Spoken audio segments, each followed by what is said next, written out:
Item ಯಾವುದೇ ಇರಲಿ try ಮಾಡಿ ಆಚಿ ಚಿಕನ್ ಮಸಾಲಾ. ಬೆದರಿಕೆ ರಾಜಕಾರಣಕ್ಕೆ ನಾವು ಬೆದರುವವರಲ್ಲ, ಗೂಂಡಾ ರಾಜಕಾರಣಕ್ಕೆ ಹೆದರುವವರೂ ಅಲ್ಲ. ಓಡಿ ಹೋಗುವಂತ ಹೇಳಿ ನಾನಲ್ಲ. ಚಿಕ್ಕಮಗಳೂರಿನಲ್ಲಿ ಎಂಎಲ್ಸಿ ಸಿಟಿ ರವಿ ಹೇಳಿಕೆಯನ್ನ ಕೊಟ್ಟಿದ್ದಾರೆ ನೋಡಿ. ಬಿಜೆಪಿ ಅವಧಿಯಲ್ಲೇ ರಸ್ತೆಗೆ ಹಣ ಮಂಜೂರಾಗಿದ್ದು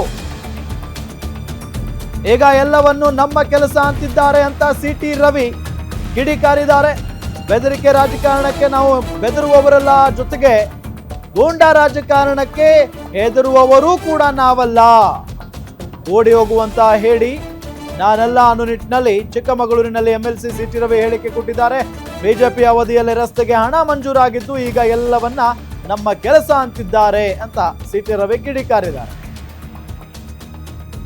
ಮೆರೀತಿದ್ದಾರೆ, ಇನ್ನೊಂದು 18-20 ತಿಂಗಳು ಮೆರೀತಾರಲ್ವಾ, ಮೆರೀಲಿ ಅವ್ರ ಸವಾಲ್ ಸ್ವೀಕಾರ ಮಾಡ್ತೀನಿ. ನನಗೆ ಮಾಹಿತಿ ಬಂತು ಇಲ್ಲೆಲ್ಲ ಹಿಂಗೆ ಪ್ರಯತ್ನ ಮಾಡ್ತಿದ್ದಾರೆ ಅಂತೇಳಿ ಮಾಹಿತಿ ಬಂತು. ನಾನು ಹೇಳಿದೆ ನಾನೇನು ತಪ್ಪು ಮಾಡಿಲ್ಲ, ಕೆಟ್ಟ ಕೆಲಸನೂ ಮಾಡಿಲ್ಲ, ಒಳ್ಳೆ ಕೆಲಸ ಮಾಡಿದ್ದೀನಿ. ಈ ರೋಡ್ ಸ್ಯಾಂಕ್ಷನ್ ಮಾಡಿಸಿದ್ ನಾವು ಚಿಂತಾಮಣಿ ಸರಸ್ವತಿ ದೇವಸ್ಥಾನಕ್ಕೆ ನಾನು ಬರ್ತೀನಿ, ಇನ್ಯಾವನ್ ಬರ್ತಾನೆ ಬರ್ಲಿ. ಯಾರು ಸ್ಯಾಂಕ್ಷನ್ ಮಾಡಿಸಿದ್ದು ಅನ್ನೋದು ಆದೇಶ ಪತ್ರವನ್ನ ಆ ಸರಸ್ವತಿ ದೇವಸ್ಥಾನ ಮುಂದೆ ಇಡ್ತೀನಿ, ಅವರು ಬಂದಿಡ್ಲಿ. ಮತ್ತೆ ಯಾವ್ಯಾವ ಊರಿಗೆ ಎಷ್ಟೆಷ್ಟು ಅನುದಾನವನ್ನ ಯಾವ್ಯಾವ ಕಾಲದಲ್ಲಿ ಸ್ಯಾಂಕ್ಷನ್ ಮಾಡಿಸಿದ್ದೀನಿ ಅನ್ನೋ ಪಟ್ಟಿನೂ ಕೊಡ್ತೀನಿ. ಯಾವ ಊರಿನಲ್ಲೂ ಸಿಟಿ ರವಿಗಿಂತ ₹1 ಜಾಸ್ತಿ ಕೊಟ್ಟೆ ಅಂತ ಬೀಗೋದಕ್ಕೆ ಯಾರಿಗೂ ಅವ್ರು ಈ ಜನ್ಮದಲ್ಲಿ ಆಗಲ್ಲ. ಯಾಕೆಂದ್ರೆ ಅಷ್ಟು ವಿಶೇಷ ಅನುದಾನವನ್ನ ತಂದು ಕೆಲಸ ಮಾಡಿಸಿರೋದು ನಾನು. ಈ ಸತ್ಯವನ್ನು ತಿಳಿಸೋದಕ್ಕೋಸ್ಕರ ಇಲ್ಲಿಗೆ ಬಂದೆ. ಅದು ಬಿಟ್ರೆ ಇನ್ನೇನು ಇರಲಿಲ್ಲ. ನಾವು ದುಡ್ಡು ಹಾಕ್ಸಿದ್ರೊಳಗೆಲ್ಲ ಹೋಗಿ ಉದ್ಘಾಟನೆ ಮಾಡಿ, ಆಮೇಲೆ ದೇವಸ್ಥಾನಕ್ಕೆ ದುಡ್ಡು ಹಾಕ್ಸಿದ್ರೊಳಗೆಲ್ಲ ಕಾಂಟ್ರಾಕ್ಟರ್ಗಳಿಗೆ, ಇಂಜಿನಿಯರ್ಗಳಿಗೆ ಹೇಳಿ ಇದು ಪ್ರೋಟೋಕಾಲು ಶಾಸಕರು ಕೊಡಬೇಕು, ಚಾಕು ಶಾಸಕರು ಕೊಡಬೇಕು ಅಂತ ಹೇಳಿ ಯಾರ್ದೋ ದುಡ್ಡು ಯಾರ್ದೋ ಜಾತ್ರೆ ಅಂತ ತೋರಿಸ್ತಾರಲ್ಲ, ಈ ನಾಟಕ ಬಂದ್ ಆಗ್ಬೇಕು ಅನ್ನೋ ಕಾರಣಕ್ಕೋಸ್ಕರ ಬಂದಿದ್ದೀನಿ. ಇವು ಯಾವುದಕ್ಕೂ ಹೆದರೋ ಪ್ರಶ್ನೆ ಇಲ್ಲ. ನಾವು ಯಾವ ಸವಾಲನ್ನು ಸ್ವೀಕಾರ ಮಾಡ್ತೀವಿ.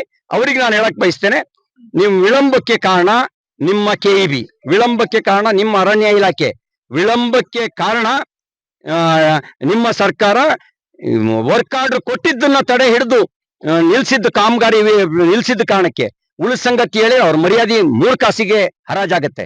ಯಾಕೆ ಈಗಲೂ ಕಂಬ ತೆಗಿತಾ ಇದಾರೆ, ಇನ್ನೂ ಕಂಬ ಪೂರ್ತಿ ತೆಗ್ದಿಲ್ಲ. ಬೆಂಕಿ ಹಾಕಿಸ್ತೀನಿ ಅಂತ ಬೇರೆ ಹೇಳ್ತಾರಂತೆ. ಹಾಕಿಸ್ಲಿ ಬೆಂಕಿನ ನಾವು ನೋಡ್ತೀವಿ. ಅದೇನ್ ಬೆಂಕಿ ಹಾಕಿಸ್ತಾರೆ, ಅದೇನ್ ಮಾಡ್ತಾರೆ ಅಂತ ನಾವು ನೋಡ್ತೀವಿ. ಮತ್ತು ನನಗೂ ಪಟ್ಟಿ ಇದೆ, ತರ್ಸ್ಕೊತಾ ಇದ್ದೀನಿ. ಯಾರ್ಯಾರ ಹೆಸರಿನಲ್ಲಿ ಯಾರ್ಯಾರು ಕಾಮಗಾರಿನ ಮಾಡ್ತಾರೆ ಅನ್ನೋದನ್ನ ನನ್ನ ಹತ್ರನೂ ಪಟ್ಟಿ ಇದೆ. ಅದನ್ನು ನಾನು ಸಮಯ ಬಂದಾಗ ಬಿಡುಗಡೆ ಮಾಡ್ತೀನಿ. ಅಹಂಕಾರದವರು ಮೆರೀತಿದ್ದಾರೆ, ಇನ್ನೊಂದು 18-20 ತಿಂಗಳು ಮೆರೀತಾರಲ್ವಾ, ಮೆರೀಲಿ ಅವ್ರ ಸವಾಲ್ ಸ್ವೀಕಾರ ಮಾಡ್ತೀನಿ. ನನಗೆ ಮಾಹಿತಿ ಬಂತು ಇಲ್ಲೆಲ್ಲ ಹಿಂಗೆ ಪ್ರಯತ್ನ ಮಾಡ್ತಿದ್ದಾರೆ ಅಂತೇಳಿ ಮಾಹಿತಿ ಬಂತು. ನಾನು ಹೇಳಿದೆ ನಾನೇನು ತಪ್ಪು ಮಾಡಿಲ್ಲ, ಕೆಟ್ಟ ಕೆಲಸನೂ ಮಾಡಿಲ್ಲ, ಒಳ್ಳೆ ಕೆಲಸ ಮಾಡಿದ್ದೀನಿ. ಎಸ್, ಇದು ಎಂಎಲ್ಸಿ ಸಿಟಿ ರವಿ ಅವರ ಹೇಳಿಕೆ. ಇನ್ನೊಂದು ಸ್ವಲ್ಪ ದಿನ ಇರ್ತಾರೆ, ಎಷ್ಟು ಮೆರೀತಾರೋ ಮೆರೀಲಿ, ನನಗೂ ಮಾಹಿತಿ ಬಂತು, ಚಾಲೆಂಜ್ ಅನ್ನ ಸ್ವೀಕರಿಸ್ತಾ ಇದ್ದೀನಿ. ಈ ರೀತಿಯಾಗೆಲ್ಲ ಹೇಳಿಕೆಯನ್ನ ಕೊಟ್ಟಿದ್ದಾರೆ ಸಿಟಿ ರವಿ ಅವರು. ಜೊತೆಗೆ ಅವ್ರು ಹೇಳ್ತಾ ಇರೋದು, ಈ ರಸ್ತೆಗೆ ಹಣ ಬಿಡುಗಡೆಯಾಗಿದ್ದು ನಮ್ಮ ಅವಧಿಯಲ್ಲಿ, ಅಂದ್ರೆ ಬಿಜೆಪಿ ಸರ್ಕಾರ ಇದ್ದಾಗ. ಈಗ ನಾವೇ ಮಾಡಿದೀವಿ ಅಂತ ಹೇಳ್ಕೊಳ್ತಾ ಇದ್ದಾರೆ ಇವರು. ಡೀಟೇಲ್ಸ್ ಕೊಡ್ತಾರೆ ನಮ್ಮ ಚಿಕ್ಕಮಗಳೂರು ರಿಪೋರ್ಟರ್ ಭರತ್. ಬೆಟ್ಟದ ಮನೆ ಸಂಪರ್ಕದಲ್ಲಿದ್ದಾರೆ. ಭರತ್, ಈಗ ಇಷ್ಟೆಲ್ಲ ಗಲಾಟೆ ಆಯ್ತು, ಜೊತೆಗೆ ಹಲ್ಲೆಗೆ ಏನೋ ಪ್ರಯತ್ನ ಪಟ್ಟರು ಅಂತ ಕೇಳ್ಪಡ್ತಾ ಇದ್ದೀವಿ. ಇದ್ರ ಜೊತೆಗೆ ಸಿಟಿ ರವಿ ಅವರಂತೂ ನಾನು ಸವಾಲನ್ನ ಸ್ವೀಕರಿಸಿದ್ದೇನೆ ಅನ್ನೋ ನಿಟ್ಟಿನಲ್ಲಿ ಹೇಳಿಕೆ ಕೊಟ್ಟಿದ್ದಾರೆ. ಅಸಲಿಗೆ ಆ ರಸ್ತೆ ಯಾವಾಗ ಮಂಜೂರಾಗಿದ್ದು, ಯಾರ ಅವಧಿಯಲ್ಲಿ ಹಣ ಬಿಡುಗಡೆ ಆಗಿದೆ, ಡೀಟೇಲ್ಸ್ ಕೊಡ್ತಾ ಹೋಗೋದಾದ್ರೆ. ಖಂಡಿತ ಏನು ಇವತ್ತು ಏಕಾಏಕಿಯಾಗಿ ವಿಧಾನ ಪರಿಷತ್ ಸದಸ್ಯರಾದಂತಹ ಸಿಟಿ ರವಿ ಅವರು ಚಿಕ್ಕಮಗಳೂರು ನಗರದ ಸಮೀಪದಲ್ಲಿರತಕ್ಕಂತಹ ಒಂದು ರಾಂಪುರ ಮತ್ತು ಕೇರ್ಪೇಟೆ ಮಾರ್ಗದಲ್ಲಿರತಕ್ಕಂತಹ ರಾಂಪುರ ರಸ್ತೆಯ ಒಂದು ವೀಕ್ಷಣೆಗೆ ಹೋಗ್ತಾರೆ. ಕಾರಣ ಏನಂದ್ರೆ, ನಿನ್ನೆ ದಿನ ಕ್ಷೇತ್ರದ ಶಾಸಕರಾಗಿರ್ತಕ್ಕಂತಹ ತಮ್ಮಯ್ಯವರು ಹೇಳಿಕೆಯನ್ನು ನೀಡಿರ್ತಾರೆ.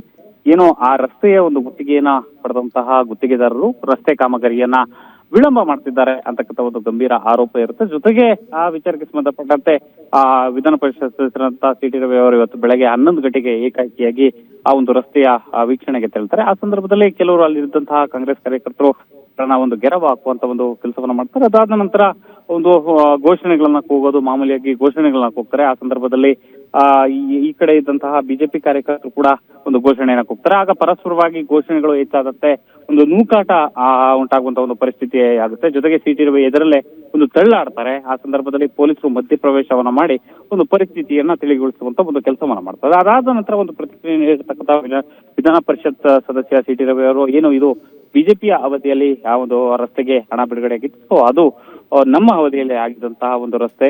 ಮತ್ತೊಂದು ಕಡೆಯಲ್ಲಿ ಈಗಾಗಲೇ ಏನು ಇಲ್ಲಿರ್ತಕ್ಕಂತಹ ಕೆಲವು ಅಭಿವೃದ್ಧಿ ಕಾಮಗಾರಿಗಳಾಗಿವೆ, ಸೊ ಅವೆಲ್ಲವೂ ಕೂಡ ನಮ್ಮ ಒಂದು ಅವಧಿಯಲ್ಲಿ ಆಗಿರ್ತಕ್ಕಂಥ ಒಂದು ರಸ್ತೆಗಳು. ಸೊ ಹಾಗಾಗಿ ನಾವು ಕೂಡ ವೀಕ್ಷಣೆಗೆ ಬಂದಿದ್ದೇವೆ ಅಂತ ಒಂದು ಮಾತನ್ನ ಹೇಳ್ತಾರೆ. ಅದಾದ ನಂತರದಲ್ಲಿ ನಾವು ಏನು ಬೆದರಿಕೆಯ ಒಂದು ರಾಜಕಾರಣಕ್ಕೆ ಹೆದರಿ ಓಡೋದಿಲ್ಲ, ಹಾಗಾಗಿ ನಿಂತು ಎದುರಿಸ್ತೇವೆ ಅಂತಕ್ಕಂಥ ಒಂದು ಮಾತನ್ನು ಕೂಡ ಹೇಳ್ತಾರೆ. ಮತ್ತೊಂದು ಕಡೆಯಲ್ಲಿ ಇಲ್ಲಿ ಗಂಭೀರವಾಗಿ ಗಮನಿಸಬೇಕಾಗ್ತದೆ, ಒಂದು ರಸ್ತೆಯ ವಿಚಾರ, ಎರಡೂ ಪಕ್ಷಗಳ ಒಂದು ರಾಜಕೀಯ ದೊಂಬರಾಟ ಒಂದು ರಸ್ತೆಗೆ ಬಂದಿರತಕ್ಕಂಥದ್ದು ಸಾಕಷ್ಟು ಜನರಿಗೆ ಮತ್ತು ಮತದಾರರಿಗೆ ಒಂದು ಮುಜುಗರ ಉಂಟು ಮಾಡುವಂತ ಒಂದು ಕೆಲಸವಾಗಿದೆ. ಕಾರಣ ಏನು ಅಂದ್ರೆ, ಯಾವುದೇ ಪಕ್ಷಗಳು ಬಂದ್ರು ಅಥವಾ ಯಾವುದೇ ರಾಜಕೀಯ ಪಕ್ಷಗಳು ಬಂದ್ರು ಕೂಡ ಒಂದು ಜನಪ್ರತಿನಿಧಿಗಳು ಆದಂತವರು ಆ ಕ್ಷೇತ್ರದ ಒಂದು ಜನರ ಸಮಸ್ಯೆಗೆ ಜೊತೆಗೆ ಮತದಾರರ ಒಂದು ಸಮಸ್ಯೆಯನ್ನ ಬಗೆಹರಿಸುವಲ್ಲಿ ಪ್ರಮುಖ ಪಾತ್ರವನ್ನು ವಹಿಸಬೇಕಾಗ್ತದೆ. ಆದ್ರೆ ಇಲ್ಲ ಒಂದ್ ಕಡೆಯಲ್ಲಿ ಈ ಒಂದು ರಸ್ತೆಯ ವಿಚಾರವಾಗಿ ಎರಡೂ ಪಕ್ಷಗಳು ಕಿತ್ತಾಡೋದು ಅಂತ ನೋಡಿದ್ರೆ ಮುಂದಿನ ದಿನಗಳಲ್ಲಿ ಜನರು ಇದಕ್ಕೆ ತಕ್ಕವಾದಂತಹ ಒಂದು ಉತ್ತರವನ್ನ ನೀಡ್ತಾರೆ ಅಂತಕ್ಕಂಥ ಒಂದು ಮಾತುಗಳು ಕೂಡ ಒಂದು ಜನಸಾಮಾನ್ಯ ವಲಯದಲ್ಲಿ ಕೇಳಿ ಬರ್ತಾ ಇರ್ತಕ್ಕಂಥದ್ದು. ಮತ್ತೊಂದು ಕಡೆಯಲ್ಲಿ ಈ ಘಟನೆಗೆ ಸಂಬಂಧಪಟ್ಟಂತೆ ಈಗಾಗಲೇ ಪೊಲೀಸರು ಕೂಡ ಒಂದು ಮಾಹಿತಿಯನ್ನ ಕಲೆ ಹಾಕುವಂತ ಒಂದು ಕೆಲಸವನ್ನ ಮಾಡಿದ್ದಾರೆ. ಯಾವ ಹಂತದಲ್ಲಿ ಈ ಒಂದು ಗಲಭೆಗೆ ಕಾರಣವಾಯಿತು, ಮತ್ತೊಂದು ಕಡೆಯಲ್ಲಿ ಯಾರು ಪ್ರಮುಖವಾದ ಕಾರಣ ಅಂತಕ್ಕಂಥ ನಿಟ್ಟಿನಲ್ಲಿ ಇದೀಗ ಪೊಲೀಸ್ ವರಿಷ್ಠಾಧಿಕಾರಿಗಳು ಕೂಡ ಸ್ಥಳೀಯ ಪೊಲೀಸರಿಂದ ಮಾಹಿತಿಯನ್ನ ಪಡೆದಿರ್ತಕ್ಕಂಥದ್ದು. ಮತ್ತೊಂದು ಕಡೆಯಲ್ಲಿ ಒಂದು ವೇಳೆಯಲ್ಲಿ ಆ ಪೊಲೀಸರು ಕೂಡ ಈ ಒಂದು ಎರಡೂ ಪಕ್ಷದ ಕಾರ್ಯಕರ್ತರ ಮೇಲೆ ಒಂದು ಪ್ರಕರಣವನ್ನು ದಾಖಲಿಸುವಂತ ಒಂದು ಸಾಧ್ಯತೆಗಳು ಕೂಡ ಇರುತ್ತೆ. ಕಾರಣ ಏನಂದ್ರೆ, ಸಾರ್ವಜನಿಕ ಸ್ಥಳದಲ್ಲಿ ಈ ರೀತಿಯಾಗಿ ಒಂದು ಸಾರ್ವಜನಿಕರ ಧಕ್ಕೆ ತರುವಂತ ಒಂದು ಕೆಲಸ ಉಂಟಾದಂತ ನಿಟ್ಟಿನಲ್ಲಿ ಈ ಪ್ರಕರಣವನ್ನು ದಾಖಲಾಗುವಂತ ಒಂದು ಸಾಧ್ಯತೆಗಳು ಕೂಡ ಹೆಚ್ಚಿರತಕ್ಕಂಥದ್ದು. ರಾಮ್, ಥ್ಯಾಂಕ್ ಯು ಭರತ್, ತಮ್ಮೆಲ್ಲ ಮಾಹಿತಿಗಾಗಿ.